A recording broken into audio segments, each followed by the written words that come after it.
Magandang umaga naman po. Ako po si Giovanni Alenzuela, Barangay Coordinator.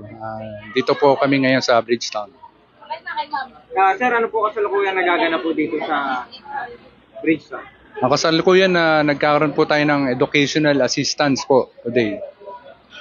Sir, ilan po ang kabuuan bilang ng mga PWD beneficiaries? Nung nagkaroon tayo ng initial assessment, 1,100 po ang kasali po para sa educational assistance. Sir, may criteria po ba para mapili bilang beneficiary ng assistance na ito? Meron po.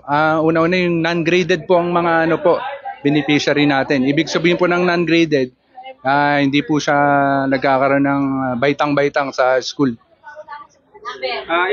Ilang araw pang activity na to, sir? Nagsimula siya nung Biyernes, bali continuation ngayong Lunes. Second payout na po. Apo. Important details po na nais nyo po iparating sa mga kapatid natin na PWD. Well, bali dalawang bagay lang para madalian ng mga ating mga parents para sa kanilang child. Mas maigi pong isama nila yung bata para tuloy-tuloy po ang pagpoproseso. Ngunit kung hindi naman madadala yung bata, meron po dapat unang-una, pag hindi na magulang mismo, certificate of guardianship po. At tong magulang naman po, kailangan po na meron silang ID na dala, meron silang parang pinapahintulutan yung nanay, parang ano yan yung papipirmahin sila, para magkaroon sila ng chance na makuha yung authorization. Parang ganun. Na pwede naman punta mark or signature. Maraming salamat po, sir. Welcome po.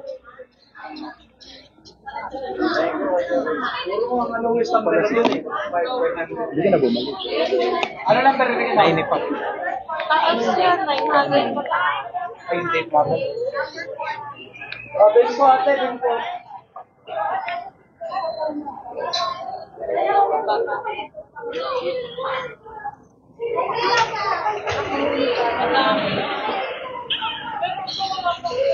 Mamaya po.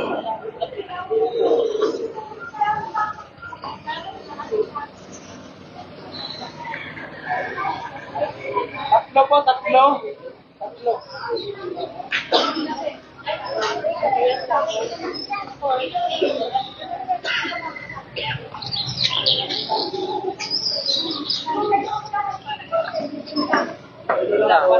Ay, hindi ka na. Mamaya ka kasi yung cellphone. Mamaya ka bitawan mo kayo.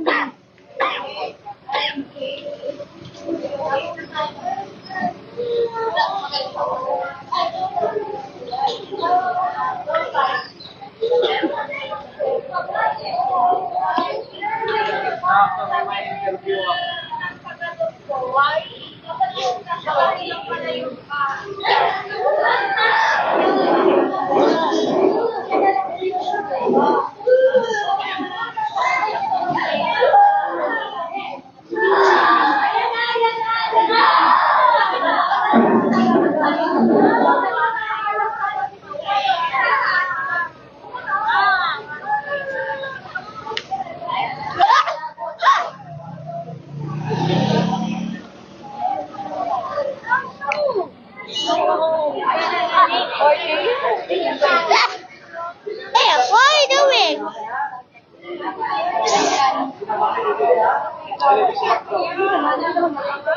Boy! Anak ko po.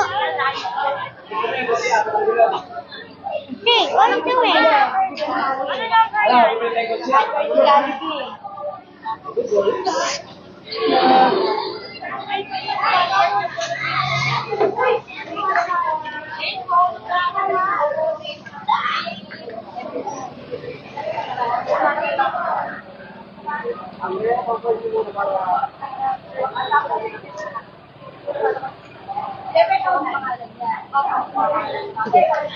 Magandang umaga po sa inyong lahat, lalong-lalo na po sa Pasig Pidao at kay Mayor Vico Soto sa pinagkaloob at ibinaba po sa mga bata na may special need sa kanyang educational assistant po.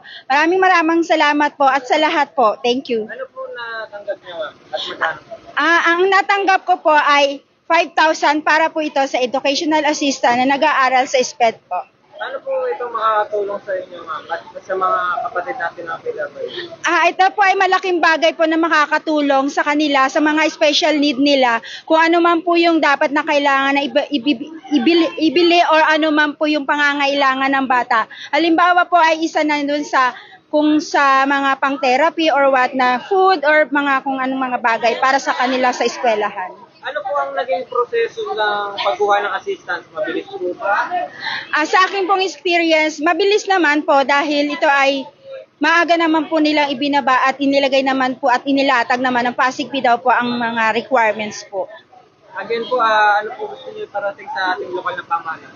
Ako po ay nagpapasalamat unang-una po kay Mayor Vico at kay sa ng PDAW, sa tulong po ng Pasig PDAW.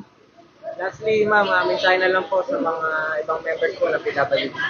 Mensahe ko po sa mga PWD at lalo na po ito ay ibinaba po sa atin. Antabayanan na lang po ang mga sumusunod na ibababa at lagi po tayong i-follow po ang Pasig PDAW. Bawal na interview. Bawal, no?